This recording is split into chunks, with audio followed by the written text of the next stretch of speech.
Kerusakan lingkungan hidup merupakan salah satu isu penting yang dihadapi oleh seluruh umat manusia. Dalam pandangan Islam, menjaga kelestarian lingkungan hidup merupakan bagian dari tanggung jawab manusia sebagai khalifah di muka bumi. Allah Subhanahu wa Ta'ala telah memerintahkan manusia untuk tidak berbuat kerusakan di muka bumi. Nah, adapun kasus kerusakan lingkungan hidup yang kami ambil yaitu penebangan hutan secara liar, yang dapat menyebabkan kerusakan ekosistem hutan dan berkurangnya sumber daya alam. Dalam Islam, hutan dan vegetasi dianggap sebagai bagian dari nikmat Allah yang harus dijaga dan dilestarikan. Rasulullah SAW pernah bersabda, tidak ada seorang muslim pun yang menanam sesuatu seperti pepohonan lalu dimakan oleh burung atau manusia atau hewan ternak, kecuali baginya akan menjadi sedekah. Kemudian ada juga dibahas dalam surah Al-A'raf ayat 56, ولا تفسدوا في الأرض بعد إصلاحها وادعوه خوفا وطمعا إن رحمة الله قريب من المحسنين. yang artinya, dan janganlah kamu membuat kerusakan di muka bumi setelah diciptakan dengan baik. Berdoalah kepadanya dengan rasa takut dan harapan, sesungguhnya rahmat Allah sangat dekat kepada orang-orang yang berbuat kebaikan. Ayat ini melarang segala bentuk kerusakan di muka bumi, termasuk penebangan hutan secara liar yang dapat merusak lingkungan. Dalam Islam, menjaga kelestarian lingkungan dianggap sebagai bagian dari ibadah dan tanggung jawab manusia sebagai khalifah di bumi. Umat Islam diperintahkan untuk menjaga keseimbangan alam, tidak melakukan pencemaran dan tidak berbuat kerusakan di muka bumi. Dengan menjaga kelestarian lingkungan hidup, kita dapat melestarikan sumber daya alam untuk generasi mendatang dan memenuhi kewajiban kita sebagai hamba Allah Subhanahu wa Ta'ala. Pembalakan liar atau penebangan liar adalah kegiatan penebangan, pengangkutan, dan penjualan kayu yang merupakan bentuk ancaman faktual di sekitar perbatasan yang tidak sah atau tidak memiliki izin dari otoritas setempat. Penebangan hutan liar juga dapat diartikan sebagai penebangan, pengangkutan, dan penjualan kayu yang dilakukan tanpa izin sah atau tidak mengikuti aturan yang berlaku. Penebangan hutan liar atau ilegal dilakukan tanpa izin dari pemerintah dan tidak mengikuti aturan yang berlaku. Penebangan hutan liar ilegal biasanya dilakukan untuk mendapatkan keuntungan ekonomi dengan cara yang cepat dan mudah dan membuka lahan untuk kegiatan ilegal seperti pertambangan dan perdagangan satwa liar. Berikut merupakan ciri-ciri dari penebangan hutan secara liar. Yang pertama, tidak memiliki izin usaha atau pemanfaatan hasil hutan kayu atau IUPHK atau izin lainnya yang sah. Yang kedua, melakukan penebangan di luar kawasan hutan yang diizinkan. Yang ketiga, menebang pohon dengan diameter yang tidak sesuai dengan peraturan. Yang keempat, melebihi kuota penebangan yang diizinkan. Yang kelima, merusak lingkungan hutan. Yang keenam, tidak membayar pajak dan retribusi.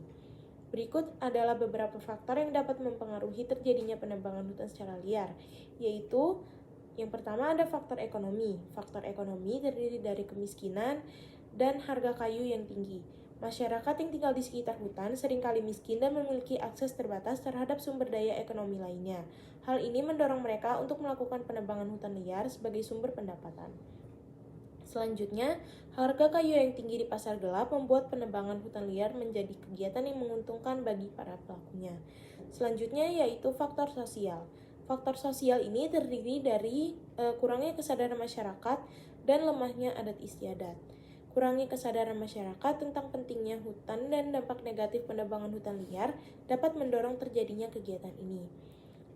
Lalu, di beberapa daerah, adat istiadat yang lemah memungkinkan terjadinya penebangan hutan liar.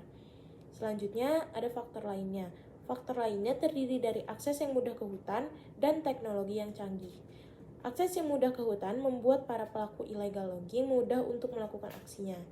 Lalu, teknologi yang canggih seperti gergaji mesin memungkinkan para pelaku illegal logging untuk menebang pohon dengan lebih cepat dan efisien.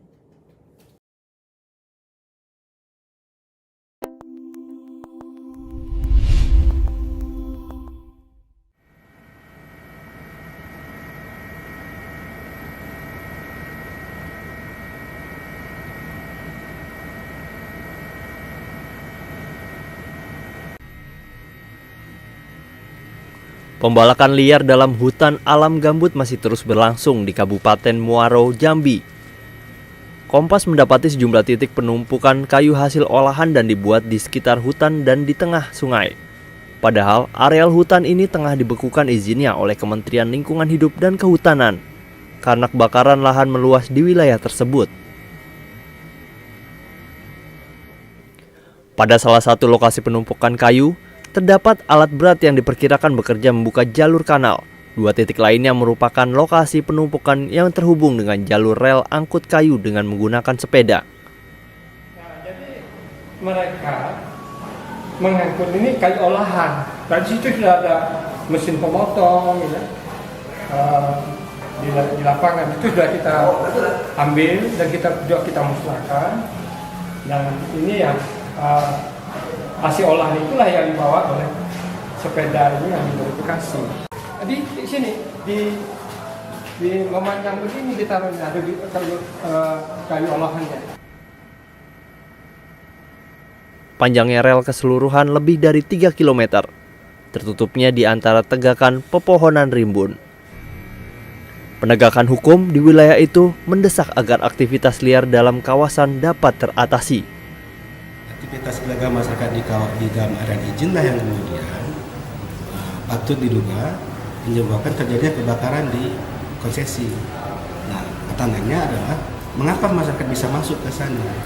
Seperti apa perusahaan mengamankan kewajibannya untuk mengamankan area izinnya?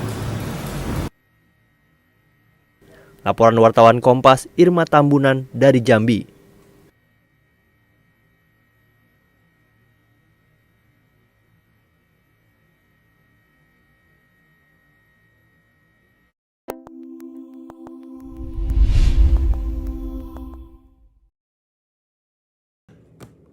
Penebangan hutan baik secara legal maupun liar dapat membawa dampak negatif yang signifikan terhadap lingkungan, sosial, dan ekonomi. Dampak terhadap lingkungan yang pertama, hilangnya keanekaragaman hayati. Hutan adalah rumah bagi jutaan spesies tumbuhan dan hewan. Penebangan hutan dapat menyebabkan hilangnya habitat dan kepunahan spesies. Yang kedua, perubahan iklim. Hutan menyerap karbon dioksida dan gas rumah kaca yang berkontribusi pada pemanasan global. Penebangan hutan dapat meningkatkan emisi karbon dioksida dan memperburuk perubahan iklim. Yang ketiga, banjir dan tanah longsor. Hutan membantu mengatur aliran air dan mencegah erosi tanah. Penebangan hutan dapat menyebabkan banjir dan tanah longsor. Dampak sosial yang pertama, penggusuran masyarakat adat. Masyarakat adat yang tinggal di hutan seringkali digusur ketika hutan ditebang. Hal ini dapat menyebabkan hilangnya budaya dan mata pencarian mereka. Yang kedua, konflik sosial. Penebangan hutan dapat menyebabkan konflik antara masyarakat adat, perusahaan kayu, dan pemerintah. Yang ketiga, penurunan kualitas hidup. Penebangan hutan dapat menyebabkan penurunan kualitas hidup masyarakat yang tinggal di sekitar hutan. Selanjutnya ada dampak terhadap ekonomi. Yang pertama, hilangnya sumber daya alam. Penebangan hutan dapat menyebabkan hilangnya sumber daya alam seperti kayu, air, dan bahan makanan. Yang kedua, penurunan pendapatan. Masyarakat yang bergantung pada hutan untuk mata pencarian mereka dapat mengalami penurunan pendapatan ketika hutan ditebang. Yang ketiga, ada kerugian ekonomi. Kerusakan lingkungan akibat penebangan hutan dapat menyebabkan kerugian ekonomi yang besar. Baik, cara untuk meminimalkan dampak penebangan hutan yaitu melakukan penebangan hutan secara selektif, hanya menebang pohon yang sudah tua dan tidak menebang pohon yang masih muda. Lalu menanam kembali pohon yang ditebang untuk menjaga kelestarian hutan. Lalu melakukan reboisasi, yaitu menanam pohon di area hutan yang telah gundul. Lalu melindungi hutan dari kebakaran, yaitu dengan cara membangun sistem pencegahan dan penanggulangan kebakaran hutan. Selain itu, ada juga solusi untuk penebangan hutan secara liar, yaitu dengan pendekatan multi aspek yang melibatkan berbagai pihak dan solusi. Termasuk, pertama, penegakan hukum, yaitu dengan memperkuat patroli hutan dan penegakan hukum terhadap penebang liar, dan memberikan sanksi yang tegas dan adil kepada pelanggar, serta meningkatkan koordinasi antar lembaga penegak hukum. Yang kedua, masyarakat, yaitu memberikan edukasi dan pelatihan kepada masyarakat tentang pentingnya hutan dan dampak negatif penebangan liar. Lalu memberikan akses dan peluang ekonomi yang legal dan berkelanjutan kepada masyarakat sekitar hutan, dan mendukung pengembangan usaha kecil dan menengah atau UKM yang berbasis pada sumber daya alam yang berkelanjutan. Yang ketiga, kebijakan dan tata kelola, yaitu memperkuat tata kelola hutan dan meningkatkan transparansi dalam pemberian izin, dan menerapkan kebijakan yang mendorong pengelolaan hutan yang berkelanjutan, serta meningkatkan pendanaan untuk program-program kehutanan. Yang keempat, teknologi, yaitu memanfaatkan teknologi seperti satelit dan drone untuk memonitor aktivitas penebangan liar. Lalu mengembangkan sistem pelacakan kayu untuk memastikan legalitas asal kayu.